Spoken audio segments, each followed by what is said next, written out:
His father taught him crying is weakness. The day he finally cried was the day he became the strongest man in the village. Kofi was 7 years old when his dog died. Brown, one ear up, one ear down. That followed him everywhere. That knew when he was sad and came closer. Kofi sat on the floor and cried, the way 7-year-olds cry, without reservation, without strategy, just grief, pure, honest, loud. His father came, a large, solid man, who had been raised the same way he was about to raise his son. He looked at Kofi crying and pushed down what he felt, as he always did. "Stop that," he said. "Men do not cry, not over dogs, not over anything. Tears are for people who cannot handle the world. Get up, bury the dog, and do not let me see that again."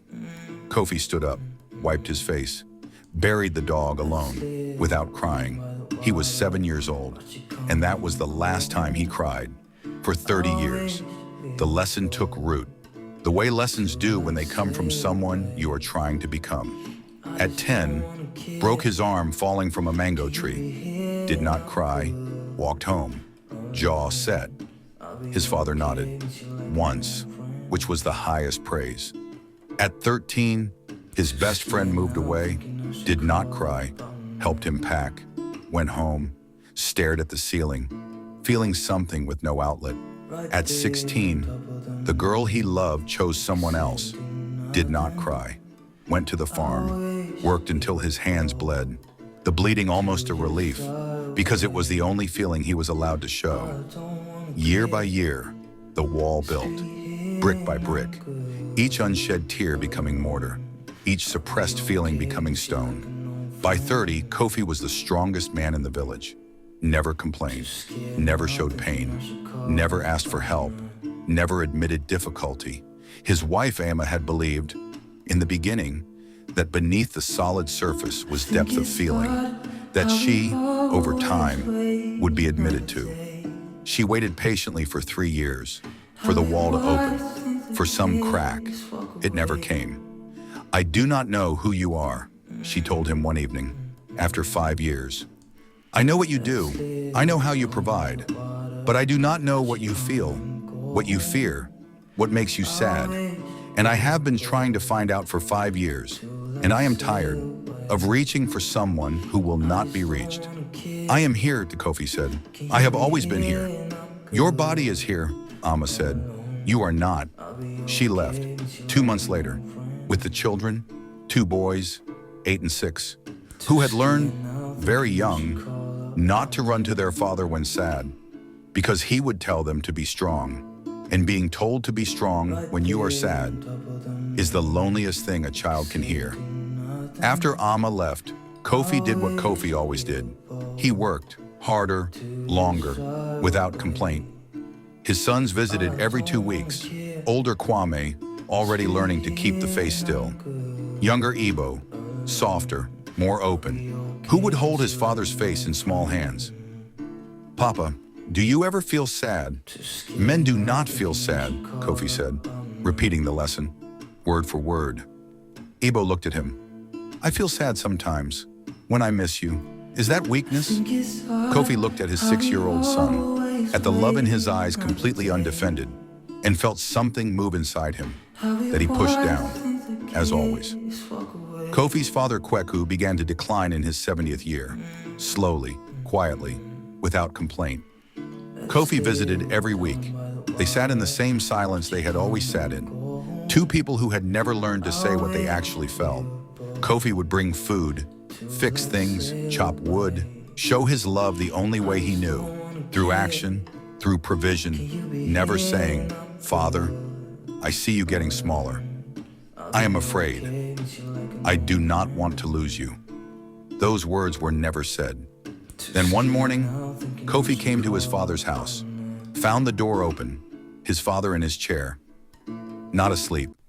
Kofi stood in the doorway for a long time, feeling the wall from the inside for the first time, understanding what was on the other side of it and what he had missed while it was there. The village came to help, to be present. Kofi moved through it efficiently, organized the burial, receive condolences, without breaking. The way strong men do, his sons came. Kwame, jaw set, face still, being strong. Ebo, crying, openly, fully, not hiding it. Kofi saw his younger son crying and felt the familiar impulse to give the lesson, word for word. He opened his mouth, then stopped. He looked at Ebo crying and saw himself, at 7, on the floor, over his dog, before his father came, before the lesson, before the wall. And the wall that had stood for 30 years came down, not slowly, all at once.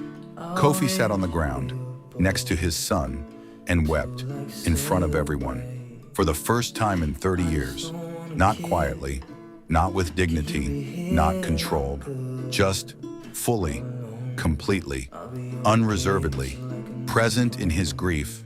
At last, the village watched, their strongest man on the ground, weeping, old Mensa, who had lost his wife 4 years before and had been strong about it in the way that costs everything, felt something give. He sat on the ground next to Kofi and wept too. Then another man, then another, one by one. The way things happen when someone with enough presence gives permission for what everyone needed, but nobody was brave enough to do first. Mama Afua watched from the edge. In 90 years, she had seen men break, and she had seen men grieve. She knew the difference. Breaking a Werowan, Joshua is when something collapses and does not get up. Grieving is when something is released so you can get up, differently, more honestly, more completely. What she was watching was not the strongest man breaking. It was the strongest man finally grieving. And the difference, she knew, was everything. After, Kofi sat on the ground with Ebo, older Kwame standing at distance. Kofi held out his hand. Kwame came and sat, and Kofi held both sons, the way he had not held them in years, the way he had not known how, until the wall was down, and the arms knew what to do. Amma came that evening, without calling, and they talked, actually talked, saying and hearing the real things. Finding it did not destroy anything. It built something that had been buried under 30 years of sealed. Old Tortoise sat with them 3 days later. "What stopped you from giving Kwame the lesson?" Tortoise asked. "Ebo," Kofi said. "I saw myself in him, the way he was crying, fully, without shame, without the wall, just himself, in his grief. And I remembered, for the first time in 30 years, what that felt like, before I was taught not to. And I realized in the thing my father called weakness was the thing that kept me connected, to myself, to Ebo, to Amma, to everyone. And the thing he called strength, the not feeling, the not showing, was the thing that disconnected me from everything, from everyone, including myself. The wall kept the pain out, but it kept the love out too. And a life without love getting in is a very large, very strong, very empty place to live." Tortoise spoke. "The wall you build to keep pain out keeps love out too. This is always true. We do not get to build walls with doors that open one way. The same opening that lets love in, lets pain in. The same closing that keeps pain out, keeps love out. You cannot have one without the other.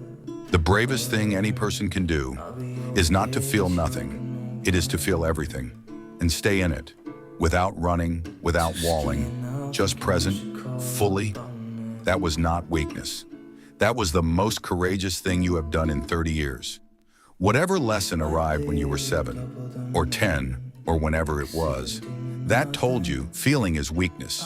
Crying is shameful. Needing is embarrassing. Know this, that lesson was wrong. Not because the person who gave it was cruel, but because they were given the same lesson and passed it on. The way wrong lessons travel, generation to generation, until someone, sitting on the ground, sees themselves in their child and chooses differently. The wall you build to keep pain out keeps love out too. And you deserve the love. Let it in. Subscribe to Africa Untold, where every story carries a lesson. Stay wise. Stay strong. Africa Untold.